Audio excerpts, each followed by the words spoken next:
Welcome to Cyber Inspiration Podcast. My name is Evgeny. I have been around cybersecurity for the last 20 years and I have a lot of experience working with a variety of cybersecurity vendors. My main work is vendor consulting and cybersecurity advisory for companies. As part of my passion in technology and cyber, I've been intrigued to learn how a company starts. I started the podcast to understand the thinking process and what motivated people to start their own company. This podcast is affiliated with Security Architecture Podcast. I have a pleasure today to talk to Yotam about his company and his motivation to start it. Yotam, can you please tell me about yourself and the company?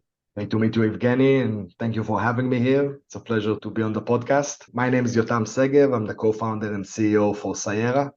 We're a data security company, Cyera is a young company. It's 2.5 years old today, and one that is moving very, very fast to help organizations build data security programs, adapt their data security programs to the cloud era. In the past, we protected data by locking it up in a vault, by detaching it from the internet, by making sure that nobody can move it, touch it, or do anything with it. And that reality is no longer relevant. Data needs to be everywhere. Data is being used by every business unit, and data is driving tremendous business value for every type of organization across the planet. And we want to enable organizations to get the most out of the data they have, to leverage it to its full business potential, and to do it in a way that's secure, compliant, private, and with all of the appropriate controls and safeguards in place to make sure that we all benefit from it and not the other way around. Thank you. So this is interesting because you mentioned two things that kind of make me smile. One, like 10 years ago, we had this joke, if you want to be secure, unplug the internet from your office. Guess what? It doesn't help because if your data in the cloud, you can unplug as much as you want, your data is still going to be existing. Two, you mentioned you're a relatively new company. The entire segment is relatively new. 5, 4, even probably 3 years ago, the entire idea of the SPM didn't even exist. And it's so fascinating to see many companies start and customers understand there is a problem and there's also a solution. And this is the part where I'm trying to understand what happened, 2 years ago, 18 months ago, when the company started? No, we started working on the company 3 years ago. 3 years ago. So what's happened? Like, where are you been in your life and what motivated you, made the trigger to go and start digging to start the company? The company Cyera started, first of all, from a friendship, a partnership between me and my co-founder, Tamar, who is our CTO. And me and Tamar started our journey together in 2010 in Talpiot, Israel's elite technological leadership academy, where we got our fundamentals in computer science, mathematics, physics, military technology. And both of us, alongside some other great friends that are with us in the company, were posted in cybersecurity. We were the cybersecurity generation, and specifically at 8200, the Israeli NSA. And we worked in cybersecurity for the last decade. In our last position at the agency, Tamar and I had a very unique opportunity to found and lead a new business unit, like to build a new business line for the agency. And they didn't have 250 people to give us like the traditional divisions. So they gave us 50 people and told us, and you can go ahead and use this cloud thing. While you're at it, try to understand how we incorporate it back into the agency's main operations. And that was our first experience building a highly sensitive, highly secure ecosystem over cloud technologies, over cloud platforms. And the first challenge was to get it to work, to get the business to operate. But once that was solved, we realized that the whole approach we used to take to security, and specifically to data security, doesn't fit anymore. And that's exactly the difference. Like, you cannot stop data from being in places. You cannot stop data from being collected. You have to align to it and to understand that you want to put guardrails around it to make sure that it's not exposed, to make sure that it doesn't have over-permissive access, to make sure that it's kept with all of the policies and regulations that it should be kept, but not to stop it, not to get in the way. And that was the new approach that led us to DSPM. The founding experience for us was the CyberStart Sunrise process. So our seed investors, CyberStarts, brought to the table much more than capital. They brought a vast network of CISOs and their teams that were kind enough to spend time with us before we had a product, before we had anything to give them back.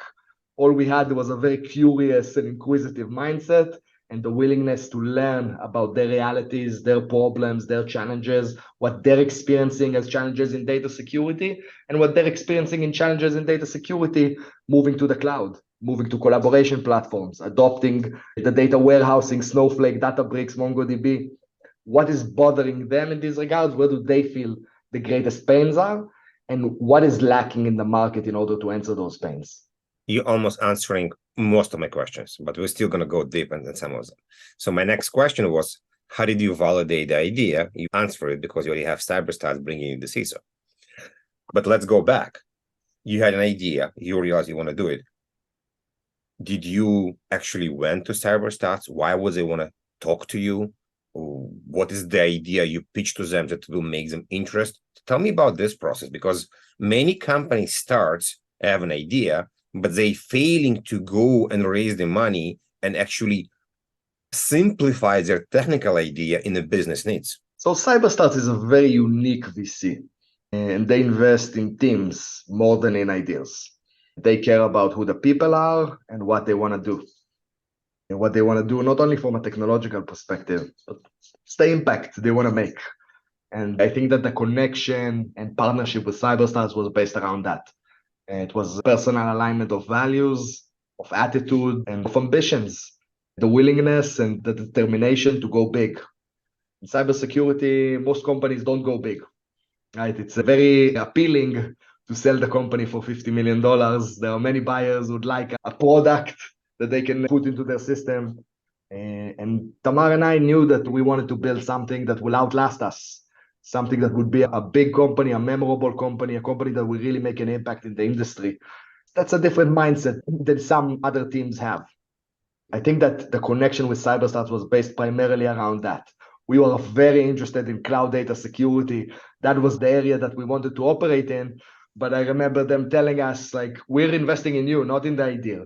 If the customers tell us that this is a real problem, an important problem, that they need new solutions there, that they're willing to buy new solutions there, we'll build it. But if they tell us that they're not, we'll build something else. So you had prior connection with the company, with the VC, and I think this is what helped you to understand, and they believed in their vision from you and Tamar. We didn't know them before we partnered with them. We knew their reputation, which was very positive at the time and even more positive today. But I think that we had a connection based on values. People who look at the world in a similar way, who care about the same things and want to spend their time working with other intelligent people, sharpening blade against blade, and becoming the best that you can in every day, right? In this journey that we're on, the biggest challenge and the biggest prize is to get better, to improve yourself, first of all, before everything else, your company, your product, your attitude, always improve. Yes. I think you're, like, my view on this, that you are not trying to compete with somebody else, you're trying to compete with yourself and make a better version of your product or yourself every day. This is how you win the race. Yeah. Okay, let's move forward. You have an idea, you already have a validation of your idea, you already have money. What's next? Are you hiring people? Are you keeping a small team and developing? Walk me through this process right now. So we started hiring the people before we completed the validation stage of the product market fit or the product idea. And we started hiring the core team, the core engineering and product team in Israel. And most of these people are people that we've known for a long time, we've worked with in the past and wanted to be a part of this journey from day zero. Some would even say day -1.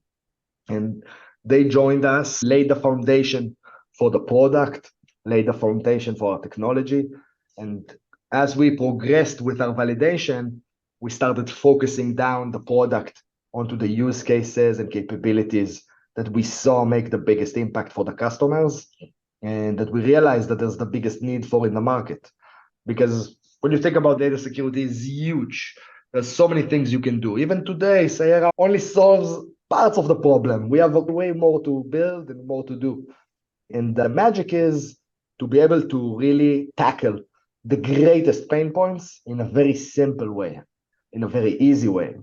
Right? If I can offer you, I always have this example, right? Like, it's vitamins versus painkillers, right? If your product is a vitamin, it's a nice to have. It's okay, this can help me a bit, but I don't have to have it. And you're going to be in a tough position. You have to identify a pain that is so critical to the customers that they can't go another month without it. They have to do something about it. And what is offered to them in the market today doesn't appease that pain, doesn't solve it. We actually used to use a different expression for my old CEO, Robert Horjovic. He always used to say, is it a kitchen renovation or leaky roof? Leaky roof you have to fix right now. Kitchen renovation is something we want to do all the time, but whenever, or we'll do it like once in the blue moon. Let's go deeper on people. I always like the people connection and the soft skills because I think it's important. You can build a great product, but if the people that building the team are not working there or leaving the company, then you're going to have trouble on the long run. And you definitely want people to start it with you to continue working with you. So how you build values? How do you understand what's the company values? How you decide what kind of people to hire, not just because they're amazingly smart and sharp, but they're also going to connect and work well with the team? That's a very important question. And I think it's one of the things that we've paid attention to the most throughout the journey is the team building and the culture. Culture is a very strong thing and it kicks in much faster than many, forgive my French, but if you have assholes on the team, that starts being felt very quickly. And if people are willing to go above and beyond to help each other, to support each other, that also resonates and propagates very quickly. So you have to choose people that you're really willing to bet your baby on, right? Because one wrong hire in the beginning can have a big impact on a company, a big negative impact. And I think that getting a very high level of certainty on the people that you bring in, it's almost like people you marry, right? You want these people to be with you for a very long time. You want to take on huge commitments together. The level of trust has to be very high. So after 3 years, or maybe even before, did you build some kind of bullet points? This is the type of people I want to have in my company. You actually described for your HR with your partners. This is the pros, this is the cons, and I'm not hiring the people HR, not the cons. Yeah. So they always like to bring up the beer test in that sense. If your flight gets delayed and you're stuck in an airport with the person, are you going to have a good time? Are you going to enjoy being with them for several hours in a gloomy situation, right? When you want to get home and you're stuck together waiting for the plane, are you going to have a good time? Are you going to enjoy that time with the person? I think that says a lot about the character. But at the end of the day, there are a lot of indications in people's careers that you can lean on. And the strongest indications, in my mind, are not the things that you see in an interview or the things that you ask in an interview, but what the people that worked with the person in the past say about them. There's only so much you can learn about a person in a 30-minute or a 60-minute interview. And people that worked with them for 6 months or a year or 3 years, they know where they shine and they know where they don't. And we rely heavily on references and getting input from previous colleagues that the person puts us in touch with. And that really, I think, paints a much clearer picture that helps us decide if it's a good fit or not, but also helps us to welcome the person when they come. Because none of us are perfect. Each of us has our own flaws, the things that we do really well, the things that we react to very well, and the things that we don't. And like I always use those conversations not only to learn about the person, do we want him or not want him, but I always ask, okay, he's going to start next week, she's going to start next week, I'm going to need to manage them. How do I manage them? What will help them become more successful quickly? How can I be good to them? What will help them? Like you've seen them over years, over many experiences together.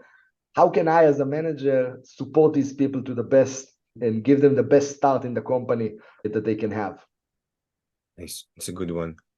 Let's switch topics to something that are also very important, sales. So you're as a founder, you're basically the first salesperson in the company. And you're probably going to remain the primary salesperson in the company for a certain time until you hire the sales manager and kind of trust them with your baby that they will sell it. Tell me a bit more about how did you manage this process? Are you feel comfortable to sell because you still have a technical background? And what did you do to actually trust your baby that somebody else will sell it when you're not around? So first of all, I love to sell. I really like to sell.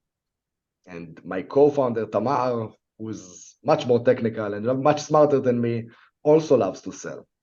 And I think that a company is a commercial entity.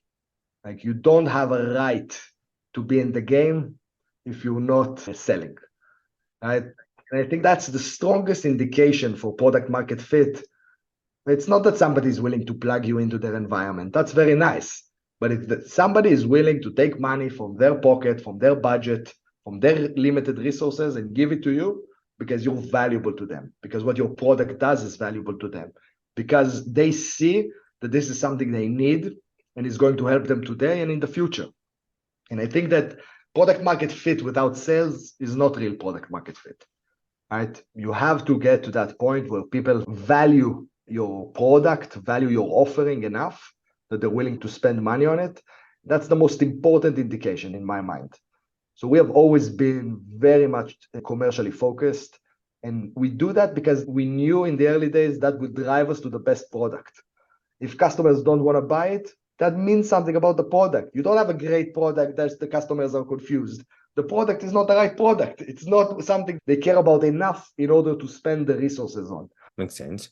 So when you hired the team, it was easy to let go, or you still taking part of many of the sales calls?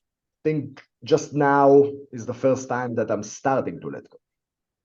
Starting is just starting. You never let go. A company like Cyera, on a hyper growth path, is a growth company. We're taking a lot of money. We're burning a lot of money in order to grow, in order to generate a company that has a significant presence in the market. That's the motion. And if we don't grow, we won't have more money in order to invest in our product. And we won't have the capability to build what we want to build. So it all starts, or let's say it all gets down to the sales. And if you sell, everything else can be fixed. And if you don't sell, then at some point you're in a bind. So I trust my sales leader very much. I think he brings a ton to the table and he's assembled an incredible team. I'm very proud of the team that has come together. At the same time, there is never any letting go, right? It's not, we get measured on this every quarter, and it's the most important goal for every quarter. First of all, to sell. Everything else we do in order to enable that and to improve the product and make sure that our offering is not only the best in the market today, but is going to be the best in the market for years and years to come. So let's talk about the product. And many times when you're on a call with the customer will say, oh, if you had this, I'll definitely buy this. And you may have it or may not have it. I call it chicken and egg. What is your vision? Do you tell the customers, don't worry, we have it? Or are you being more truthful? Mr. Customers, we don't have it, but we're going to develop it next quarter. I think that in software, there is no escaping the truth, right? You're going to sell them the software and they're going to run it in 2 weeks' time.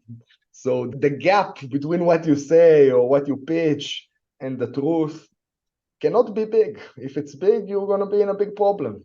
And I think that for a company like Cyera, we're selling most of our deals with 3-year commitments. The company is not 3 years old yet. So customers are not only buying what I have on the track now, they're not only buying what I can deliver today or yesterday in the POC.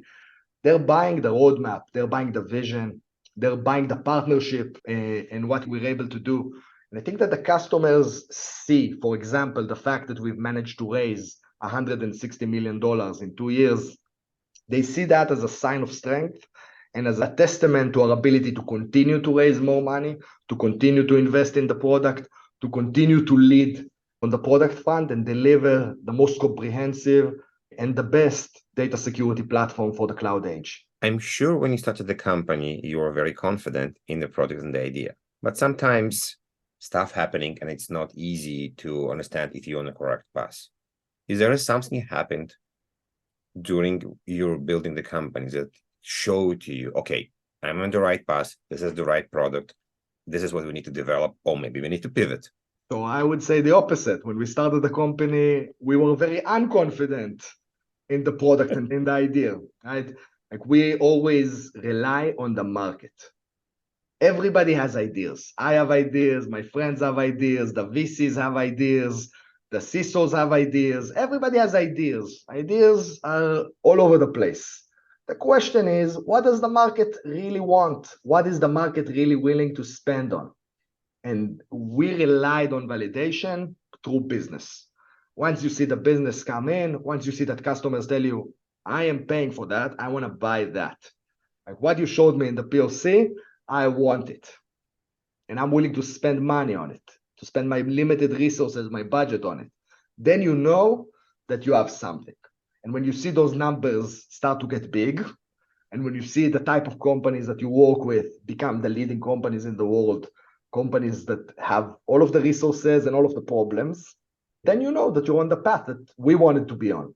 Right? We wanted to tackle the top market, the biggest challenges, the biggest scale, the most complexities.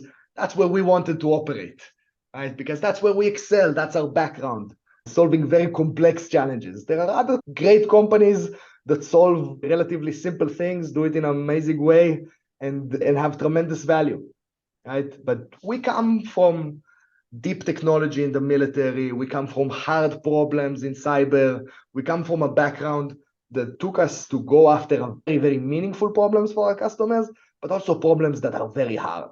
Fair. This is a good answer. Thank you. Really like the idea. I'm going to go a bit personal. I'm sure there's a lot of stress, a lot of tasks, a lot of things you need to do day by day. When shit hit the fan, as we say in the industry, what do you do? Like, how do you recoup? How you get back to yourself to deal with stress?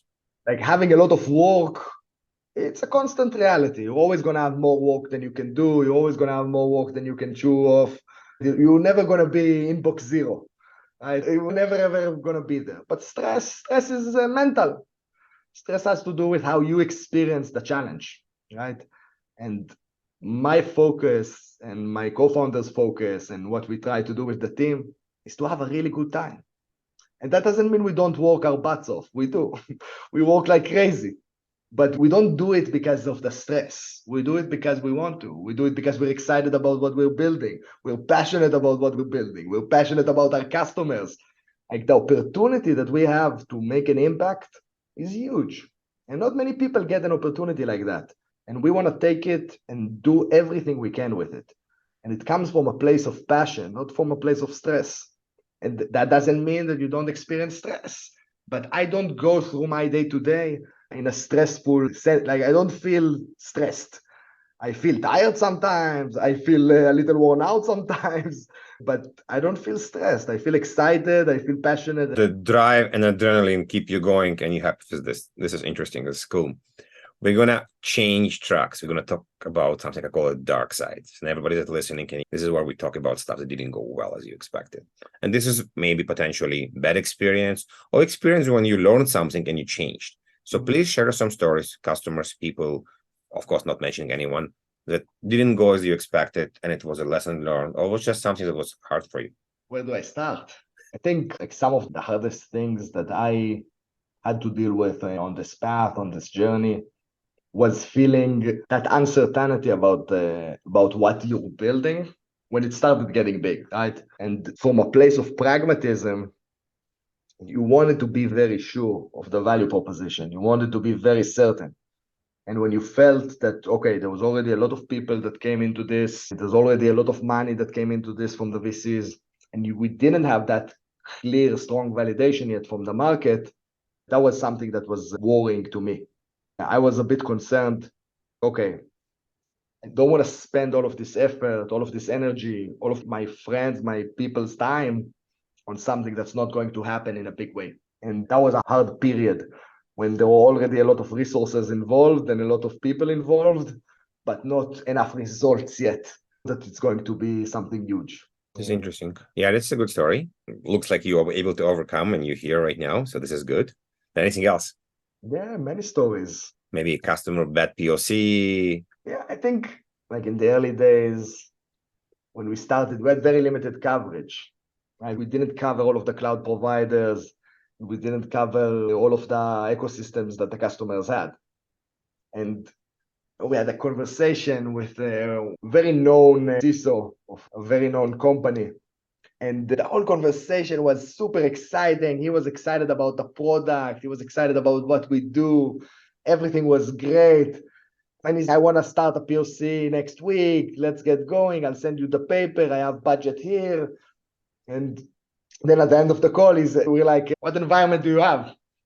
And he says some environment that we don't support. We haven't even started supporting it yet. And I remember Tamar and I like look at each other. Oh my God, I don't believe it. I don't believe that we lost this momentum. It was so great. And the funny thing is that we actually partnered with him and that company recently with full support for that environment and many others. But at the time, it was like the customer you want, that unicorn customer, and not having the right support was really hard. I think there was a time where, exactly like you say, customers pushed you to certain capabilities or features that you didn't have. So there was a customer that was very interested in the product and had a specific architectural requirement that they said, if you have it, I'm in. If you don't have it, I'm out. And not only am I out, I'm going with your competitors. And we thought that it wasn't the right time to develop that, and we let it go. And we knew that we were going to lose that deal, lose that partner.